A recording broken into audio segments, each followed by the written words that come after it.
Hello, welcome to Levant TV headlines. US military officials say they want Iraq to launch its offensive to retake the strategic northern city of al-Mosul from the Islamic State group in April or May. The United States has voiced fears that the Palestinian Authority may be teetering on the brink of collapse because of a lack of funding as Israel withholds taxes and donor aid stalls. And at least 25 people have been killed and 30 wounded in a triple bombing in an eastern Libyan town close to the jihadist stronghold of Derna. Two of the most powerful members of the UN Security Council are rejecting Libya's call to lift a UN arms embargo, saying that the chaotic country needs a national unity government first. And UN mediator Jamal Ben Omar says Yemen's feuding parties agreed on a People's Transitional Council to help govern the country and guide it out of a political crisis. And now let's have a look at top headlines in today's newspapers in the Middle East. Starting in Beirut, the Daily Star leads reporting that the Free Patriotic Movement leader Michel Aoun has fired back at those who have criticized him over remarks against extending the retirement age of security and military officers. The paper also reports that Qatar has achieved a breakthrough in its mediation to secure the release of Lebanese servicemen held captive by jihadi militants on the Syrian border. And the Egypt Independent leads reporting that Egypt's foreign minister says Egypt is intent on supporting the United States-led alliance to fight Islamic State fighters and other terrorist organizations.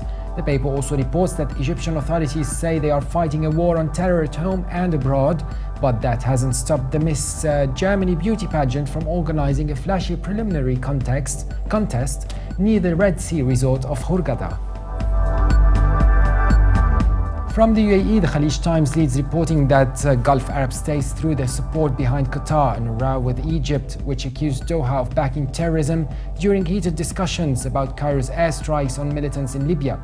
The paper also reports that Emirates Airline has rejected an apology by Delta over remarks by the US carrier's chief in which it said he appeared to suggest a link between Gulf carriers and the September 11 attacks.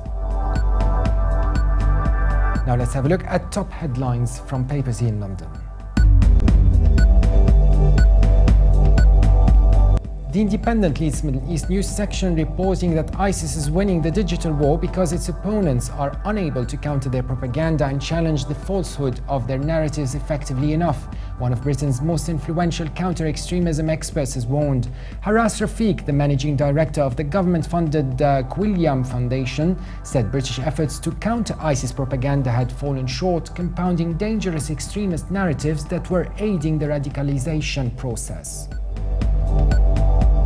The Telegraph leads Middle East news reporting that as the Islamic State group tries to expand and take root across the Middle East, it is struggling in Syria, part of its heartland, where it has stalled or even lost ground while fighting multiple enemies on several fronts.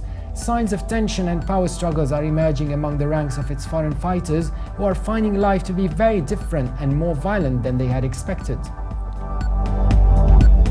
Also from Britain, The Guardian leads Middle East news section reporting that the US Embassy in Turkey in Ankara says that Turkey and the United States have signed an agreement to train and arm Syrian rebels fighting the Islamic State group. The Turkish government has said the training by US and Turkish soldiers could begin as early as next month, but Turkish officials have suggested that the trained rebels could also target the Syrian government of President Assad. And now international papers. In the International New York Times reports that since Saudi King Salman ascended the throne of the wealthy Arab kingdom last month, he was swiftly taken charge, but no measure has caused as much buzz as the giant payouts he ordered to a large chunk of the Saudi population.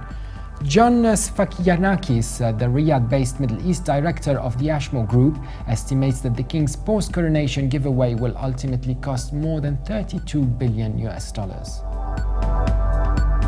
And finally, China's Global Times reports that Kurdish militants and rebel groups have captured 19 villages in the countryside of Syria's northern Al-Raqqa province, the de facto capital of the Islamic State militants.